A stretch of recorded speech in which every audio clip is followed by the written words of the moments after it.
Salam damai sejahtera di dalam nama Tuhan Yesus Kristus. Saya melanjutkan pembahasan dari buku Institutes of the Christian Religion, karya Johannes Calvin. Pada buku pertama, bab kedua yang berjudul What it is to know God and to what purpose the knowledge of Him tends. Pemikiran yang diungkapkan dalam bab kedua ini, Calvin membuka bab ini dengan menjelaskan bahwa pengetahuan tentang Allah bukanlah sekedar pengakuan akan keberadaannya, melainkan suatu pengenalan yang mengandung penghayatan rohani dan moral. Pengetahuan ini menuntun manusia untuk tidak hanya berpikir tentang Allah sebagai pencipta, tetapi juga untuk menghormati dan menyembahnya sebagaimana layak bagi kemuliaannya. Dalam pandangan Calvin, pengetahuan yang benar tentang Allah selalu mengandung unsur pietas atau kesalehan, yakni rasa hormat dan kasih kepada Allah yang menghasilkan ketaatan dan rasa takut akan Dia.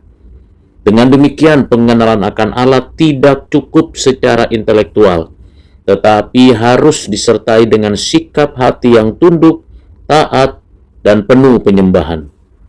Menurut Calvin, pengetahuan tentang Allah yang sejati juga mencakup pemahaman akan siapa Dia dan bagaimana Ia memerintah dunia dengan kuasa dan hikmat-Nya. Allah bukan sekedar sebab pertama yang jauh, melainkan pribadi yang hidup, berdaulat, dan terlibat langsung dalam pemeliharaan ciptaannya. Karena itu, pengenalan akan Allah harus menimbulkan rasa kagum dan kepercayaan bahwa Dialah sumber segala kebaikan, hikmat, dan kekuatan. Calvin menolak pengetahuan yang bersifat spekulatif, yakni pengetahuan yang memisahkan teologi dari pengalaman hidup dan ibadah.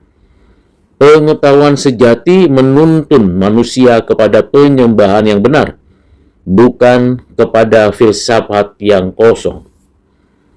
Calvin menegaskan bahwa pengetahuan sejati tentang Allah senantiasa bersifat relasional, karena Allah tidak mungkin dikenal kecuali Ia sendiri menyatakan diri. Manusia mengenal Allah sejauh Allah berkenan memperkenalkan dirinya melalui ciptaan dan pemeliharaannya. Pengenalan ini menyingkapkan kebaikan dan keadilan Allah yang menopang dunia.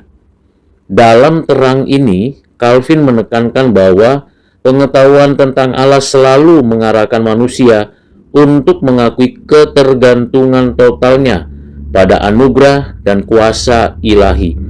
Hanya dengan menyadari ini dan menyadari bahwa diri sebagai ciptaan, manusia dapat merespons dengan benar terhadap penciptanya.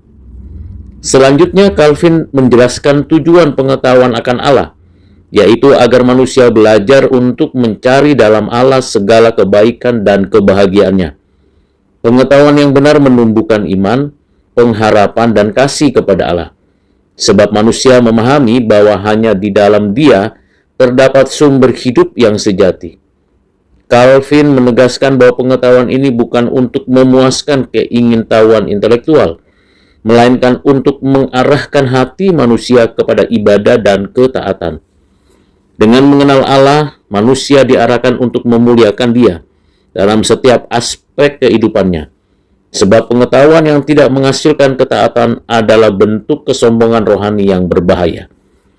Akhirnya, Calvin menutup bagian ini dengan menegaskan bahwa pengetahuan sejati tentang Allah selalu menghasilkan kepercayaan dan kasih yang aktif. Mengenal Allah berarti mengakui bahwa Ia adalah sumber segala berkat dan tujuan akhir keberadaan manusia.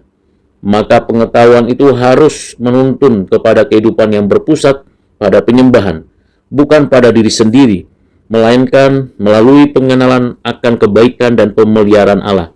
Manusia belajar hidup dengan penuh rasa syukur dan kesadaran dan kasih karunia yang menopang. Dengan demikian, pengetahuan sejati tidak berhenti pada pemahaman rasional, melainkan membawa transformasi moral dan spiritual yang nyata. Karena itu saudara yang kekasih di dalam Kristus, dalam buku ini jelas sekali ada pemikiran-pemikiran teologis dan dinyatakan secara biblika sistematis. Dengan pengertian demikian, kita tahu bahwa secara teologis Calvin menegaskan bahwa pengetahuan akan Allah bersifat teosentris, relasional, dan etis. Allah adalah subjek dan objek pengetahuan teologis, sementara manusia hanyalah penerima wahyu. Dengan demikian, epistemologi iman Kristen tidak berawal dari akal manusia, tetapi dari penyataan Allah yang aktif. Pengenalan akan Allah tidak mungkin netral, karena selalu menuntut respons iman dan ketaatan. Disinilah prinsip pietas atau kesalehan menjadi inti dari teologi Calvin. Teologi sejati bukan sekedar pemikiran tentang Allah, tetapi hidup di dalam dan di hadapan Allah dengan rasa syukur, kasih, dan kesetiaan. Pengenalan yang sejati mengikat hati manusia untuk berserah, beriman, dan hidup dalam kebenaran Allah yang dinyatakan dalam Kristus. Dengan pengertian-pengertian tersebut di atas, pemikiran Calvin dalam bab ini memberikan pemikiran kerelevansian besar bagi konteks modern yang cenderung mengagungkan pengetahuan tanpa moralitas dan iman. Calvin menegaskan bahwa pengetahuan sejati harus membawa manusia kepada penyembahan dan perubahan hidup. Dalam konteks pendidikan, hal ini berarti bahwa pencarian ilmu tidak boleh terlepas dari dimensi spiritual dan etis. Guru, teolog, maupun pemimpin rohani perlu menanamkan kesadaran bahwa semua ilmu bersumber dari Allah dan harus dikembalikan kepada kemuliaannya. Dalam kehidupan sehari-hari, hal ini diwujudkan melalui rasa syukur, doa, dan juga bagian penting berkaitan dengan segala hal penyembahan, kebergantungan sehari-hari kepada Allah. Dan kita bersyukur bahwa seluruh kehidupan kita di dalam pertolongan penyertaan Tuhan.